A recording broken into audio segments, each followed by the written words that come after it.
Somewhere on Earth right now, a person is pulling on a running shoe built from pressure-injected foam cells, a carbon fiber plate, and a heel geometry modeled in the same software aerospace engineers use for turbine blades. Every material in that shoe was engineered within the last 30 years. And for the entire sweep of human existence before that, the mountain crossings, the first cities, the wars that shaped civilizations, almost none of it existed. What no one grasped at the time was that the earliest foot coverings were not invented for comfort. Warmth was not the reason either. The oldest evidence points to something far stranger, a decision so consequential it quietly rewrote the architecture of the human skeleton itself. This is the story of what humans placed on their feet before the shoe existed, and why that choice transformed how we walk, who holds power, and what the word civilized has meant for the last 10,000 years. The answer is stranger than you think, and it is written not just in ancient caves and frozen glaciers, but in your own bones. For the vast majority of human existence, every person who ever lived did perfectly fine without engineered foam, carbon plates, or aerospace geometry. They crossed mountain ranges, they built the first cities, they walked the trade routes that shaped the ancient world on feet that had never touched a manufactured sole. What nobody at the time could have guessed was that the moment someone finally decided to cover those feet, it would change the human body in ways that would take modern science decades to decode. The oldest evidence for foot coverings is not a shoe. It is not even a sandal. It is a ghost, a shadow, preserved not in leather or bark, but in bone. The smaller toe bones of the human skeleton began thinning and weakening at a very specific moment in prehistory. Not the big toe, not the heel. The outer toes, the ones that grip and splay when you walk barefoot on rough ground. They started quietly shrinking, and the leading explanation is that something had begun covering them, something organic, something that would rot away and leave no trace except in the bones underneath. This episode follows 3 lines of evidence: the walking body and how covering it changed its architecture, the archaeology of the earliest surviving footwear, and the moment shoes stopped being protection and became a technology of power. None of these lines end where you expect them to. Central Oregon, roughly 10,000 years ago, a person crouches in the shelter of a shallow cave carved into a volcanic butte in what is now Lake County. In their hands is a bundle of sagebrush bark, stripped, softened by soaking, and pulled apart into long, pliable strands. They lay 5 rope warps flat on the ground and begin twisting pairs of fiber wefts around them, heel to toe. The motion is rhythmic, practiced, learned from someone who learned it from someone else. Each pass of the weft locks the structure tighter. By the time they reach the toe end, the sole is flat, dense, and firm enough to push back against sharp volcanic rock. They trim the edges, attach braided cord ties, and walk out into a landscape of marshes, obsidian outcroppings, and open sky stretching to the Cascade Range. That person had no way of knowing that their finished sandal would one day be the oldest directly dated piece of footwear ever recovered from the ground. Between 75 and 100 sandals and sandal fragments were eventually recovered from Fort Rock Cave. An archaeologist named Luther Cressman pulled them out in 1938, buried beneath a thick layer of ash from the eruption of Mount Mazama, the same catastrophic explosion that created Crater Lake. The ash layer provided an absolute minimum age. Radiocarbon dating later confirmed it. 10 of the Fort Rock sandals have been dated to between roughly 8,800 and 10,400 calendar years before the present. That is older than the first Egyptian hieroglyphs, older than Stonehenge, older than the invention of the wheel. The sagebrush bark was not chosen at random.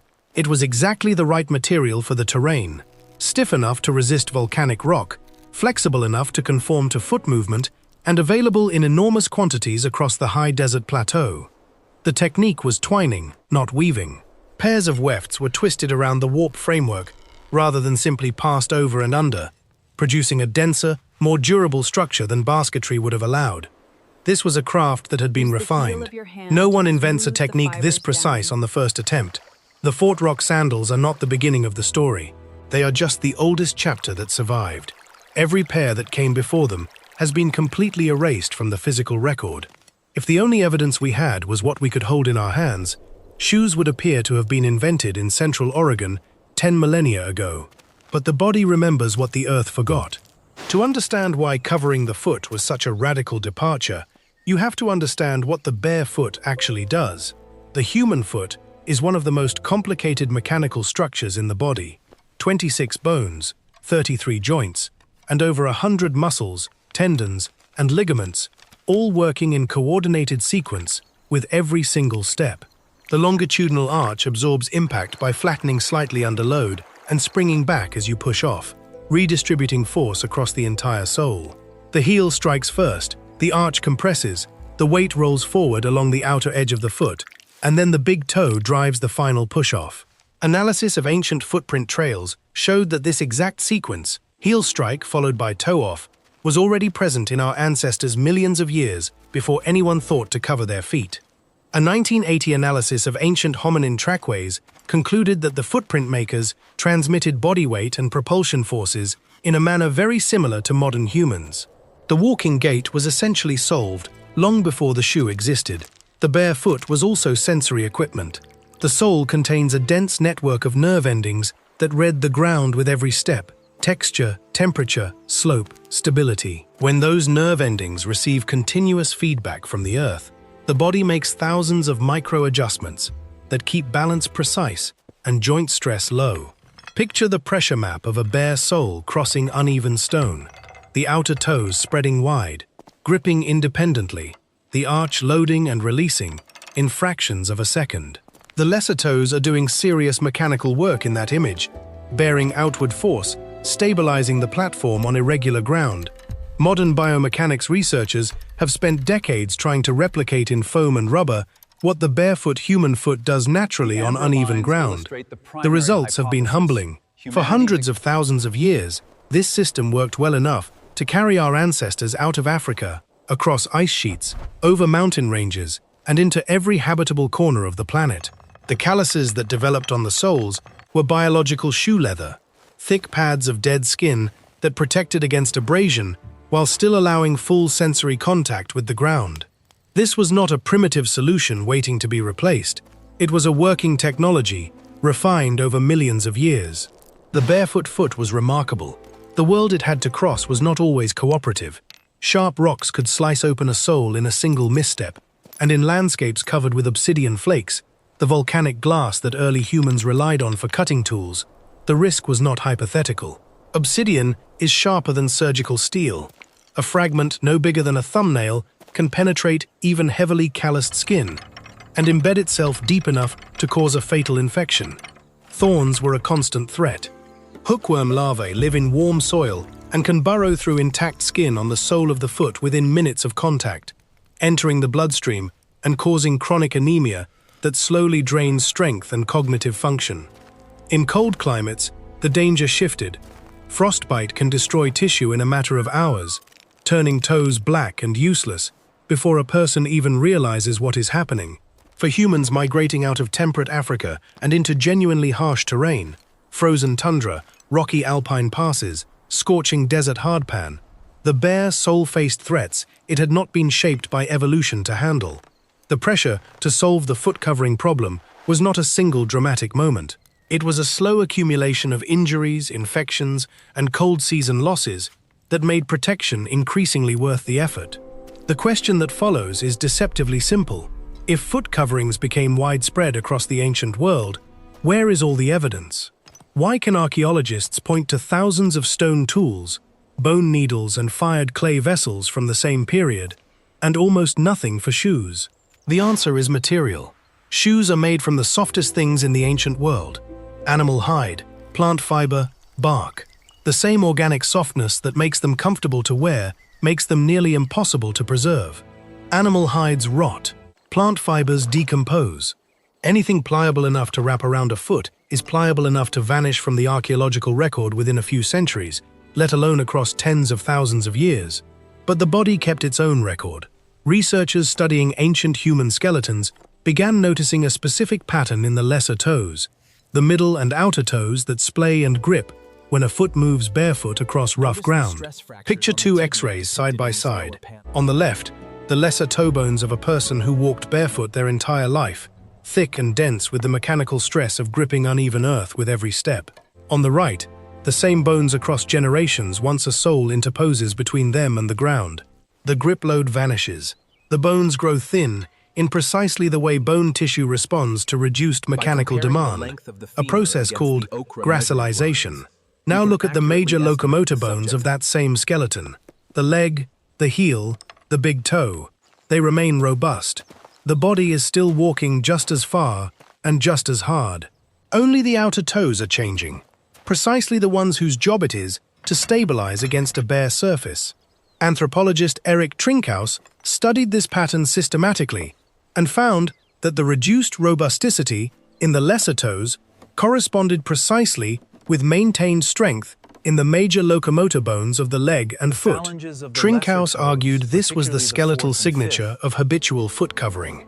A subsequent study extended the evidence further, examining specimens including a roughly 40,000-year-old modern human from China called Tian Yuan 1, finding the same anatomical pattern consistent with habitual footwear use.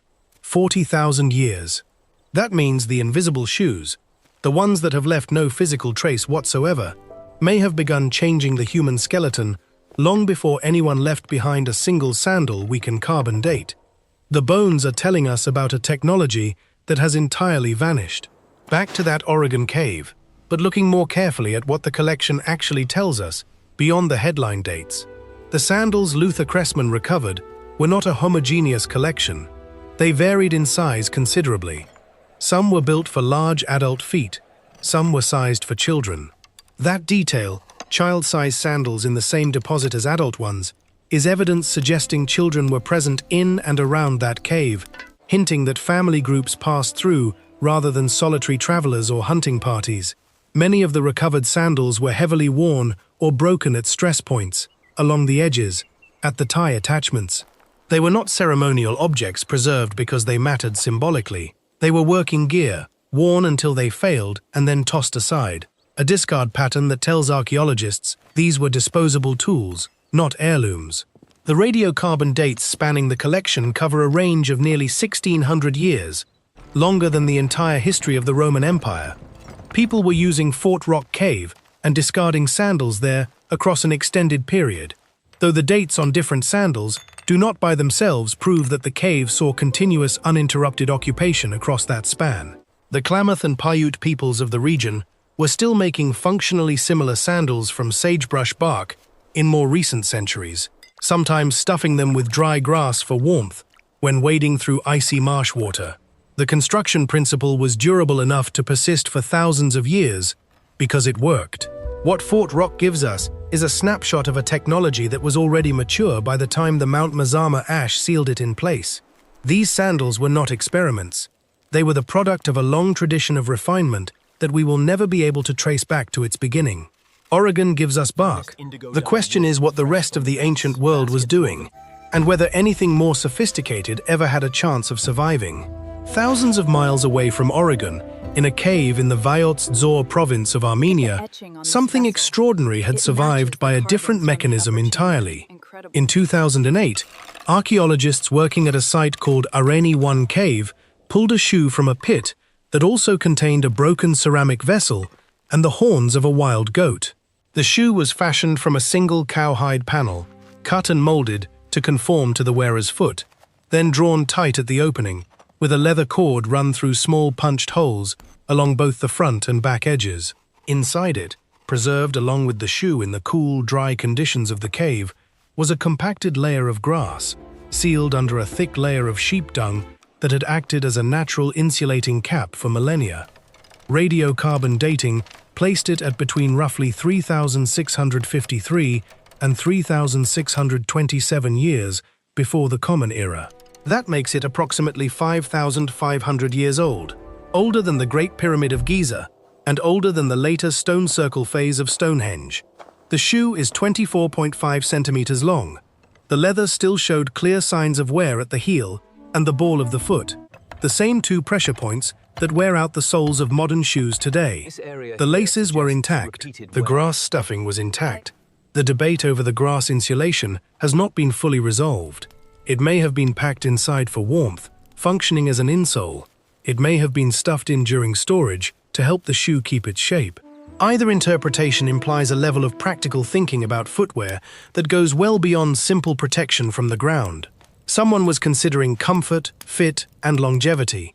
Three concerns that suggest footwear had already accumulated a long design history before this particular shoe was stitched together. But here is the question the Areni shoe quietly raises. If this level of craft existed 5,500 years ago in a cave in Armenia, preserved only because of geological luck, how much more sophisticated technology existed elsewhere, in conditions that left nothing behind? And is this still just about protecting feet, or has something else begun to happen? In September 1991, two hikers on a mountain pass along the border between Austria and Italy spotted something emerging from a melting glacier. It was a body, a man who had been frozen into the Ötztal Alps for over 5,000 years. He was given the name Ötzi, and he remains the best-preserved prehistoric human ever discovered. But it was his footwear that stopped researchers cold. Ötzi's boots were not simple wraps. They were a multi-material, multi-layer system with different components chosen for specific mechanical functions. The soles were bearskin, thick, dense hide selected for its ability to withstand abrasion and wet alpine terrain. The uppers were deerskin, thinner, more supple, chosen for its ability to flex with the ankle through thousands of steps on uneven ground. The bindings were strips of calfskin. Underneath the sole, the lacing crisscrossed in a pattern that added traction on ice and wet rock. Inside the boot sat a net woven from lime tree bark, stuffed with dried grass that trapped body heat in tiny air pockets. The same structural principle that makes modern down insulation work. No single individual thinks up a multi-material system with differentiated skins for sole, upper, and binding on the first try. This was the product of a tradition. Generations of refinement by a community living in and around the Alps. A Czech researcher named Petr Hlaváček spent years studying Ötzi's boots and reconstructed them following the original construction exactly, sourcing authentic materials including bearskin from a hunter in Canada. Then he hiked 12 miles to the glacier where Ötzi was found. When he stepped into a mountain stream, the water flooded in immediately, and within seconds, the grass insulation warmed the water against his skin, and the sensation became, by his own account, comfortable. He completed the full 12-mile route without a single blister. The reconstruction demonstrated that the fundamental design remained functional across a real alpine route, a striking result for a 5,000-year-old boot, and evidence that the engineering knowledge embedded in its construction was genuine and sophisticated. Ötzi's boots are the proof that ancient footwear could achieve real sophistication long before any recorded history of craft or manufacture. But they raise a deeper question, and it is the one the hook promised. Ötzi's boots are extraordinary. Who got to wear something extraordinary, and what happened to everyone else? Footwear stopped being about protecting your feet a very long time ago. Across every major early civilization, the pattern is the same. The moment shoe technology became sufficiently reliable and sufficiently scarce, it became a tool for sorting people. Ancient Egypt made the divide explicit. Pharaohs wore sandals trimmed with gold and precious stones. Nobles wore dyed leather, decorated with tooled designs. Commoners wore papyrus and palm leaf sandals, cheap, disposable, replaced constantly. Slaves wore nothing. In a civilization where the afterlife was the central organizing principle of society, footwear carried into the next world mattered as much as footwear worn in this one. Tutankhamun was buried with over 80 pairs of sandals. The message encoded in that number was not about vanity, it was about permanence. A pharaoh does not walk barefoot in this life, or in whatever comes after it. Ancient Greece wove footwear into the social fabric so tightly that different sandal styles identified a person's place in the hierarchy at a glance. Thick-soled boots signaled authority. Simple flat sandals were everyday civilian wear. Slaves went barefoot. Socrates famously walked Athens with nothing on his feet. But that choice was considered eccentric precisely because bare feet were so strongly associated with servitude that a free man voluntarily going barefoot was making a philosophical statement. In some Greek cities, certain workers wore sandals with soles carved in reverse lettering, so that each step stamped a readable message into soft dirt streets. an early form of ground-level commercial communication, shoes repurposed as a medium for messages read from below. This tradition is recounted in ancient sources as a real commercial practice, though the extent of its use varied by city and period. Rome turned all of this into law. The calceus, the standard closed leather shoe of Roman civic life, was legally restricted to citizens. Senators wore theirs secured with 4 black leather thongs. Emperors wore red. Soldiers marched in hobnailed military sandals. Slaves went barefoot by policy, not oversight. Bare feet in Roman public space meant the absence of legal personhood.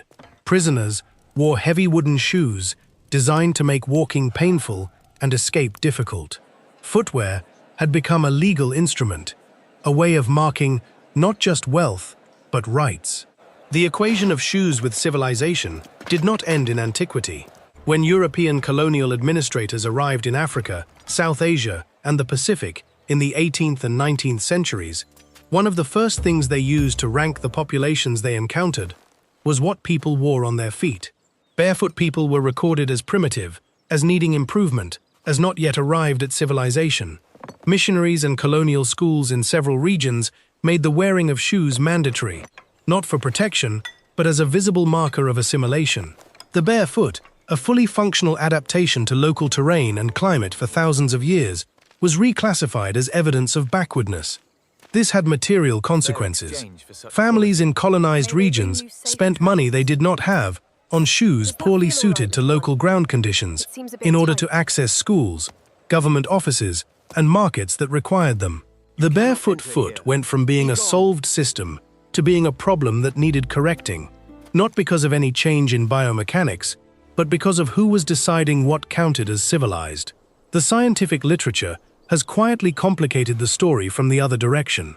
Studies of distance runners from communities in East Africa, where barefoot or minimally shod running is the norm, have found that these athletes often show strong efficiency at ultramarathon distances. The barefoot gait loads the foot differently, with a forefoot or midfoot strike that distributes impact more broadly, rather than concentrating it at the heel beneath a thick cushioned sole. The body the Laetoli prints belong to, fully efficient, heel striking, toe pushing off, is still performing well when the shoe is removed. The irony at the other end of the wealth spectrum is not subtle. The barefoot shoe, minimalist footwear designed to simulate walking without shoes, has become a luxury product in wealthy countries. People pay $200 for footwear engineered to do as little as possible, seeking to recover the biomechanical contact with the ground that thousands of years of shoemaking trained them to avoid. The marketing language talks about reconnecting with natural movement. The people who wrote it are, almost certainly, wearing shoes. In 1978, a team led by paleoanthropologist Mary Leakey was working in northern Tanzania when they found something that permanently reframed the human story. Preserved in a layer of volcanic ash that had been dampened by rain and then baked hard by the sun, there was a trail of footprints, left by creatures who walked upright on 2 legs in the same fundamental way we do. The trail is about 27 meters long. It includes roughly 70 individual prints, and it is approximately 3.6 million years old. Most commonly attributed to Australopithecus afarensis, the same species as the famous fossil known as Lucy. The Laetoli prints show an aligned big toe, a clearly defined heel strike, and a toe-off pattern at the front of the stride. 3.6 million years ago, something was walking across a volcanic plain in what is now Tanzania, in a gait that you would recognize if you watched it from behind. No shoes, no sandals, just bare feet pressing into wet ash, sealed for millions of years. Now hold that image against the bone evidence. The Laetoli walkers had outer toes doing full mechanical work, gripping, stabilizing, spreading against the ash with every stride. That is what the thick, robust, lesser toe bones of the genuinely barefoot skeleton record. Then, at roughly 40,000 years ago, those same bones start thinning in the skeletons of modern humans. Not because people stopped walking, but because something had stepped between their toes and the ground, the skeletal ghost of a covering that left no other artifact. Then the Fort Rock sandals appear in Oregon, already mature and refined, telling us the technology was old even then. Then the Irani shoe, already considering comfort and fit. Then Ötzi's layered multi-material boot, already differentiating materials by mechanical roll. The title question, what did footprints reveal before shoes existed, has two answers. The Laetoli prints reveal a body already biomechanically complete, walking with full efficiency millions of years before anyone stitched a sole together. And the changed toe bones of ancient humans reveal that when covering finally arrived, it reshaped the skeleton quietly and permanently, long before any artifact survived to show us the moment it began. 3.6 million years of barefoot competence. And somewhere in the archaeologically invisible gap between Tanzania and Oregon, a person decided it could be improved, and set in motion a chain of consequences that ran from bone density to burial chambers to colonial law to a $200 minimalist shoe marketed as freedom. Whether the original decision was right is a question the bones, the caves, the glaciers, and the price tags are all still answering. From the bone-deep shadow of invisible ancient foot coverings to the gold-trimmed sandals of pharaohs to a 5,000-year-old boot that completed a 12-mile alpine hike in reconstruction, the story of what humans wore on their feet is the story of how a practical problem became a political instrument. It started with bare feet that were already extraordinary. It ended with a legal system, a colonial ideology, and a luxury market built around the question of who deserves protection from the ground. Every ordinary object carries a history this long. The sandal, the shoe, the boot. If this one surprised you, subscribe to the Object Chronicles. There is a story like this behind everything you touch.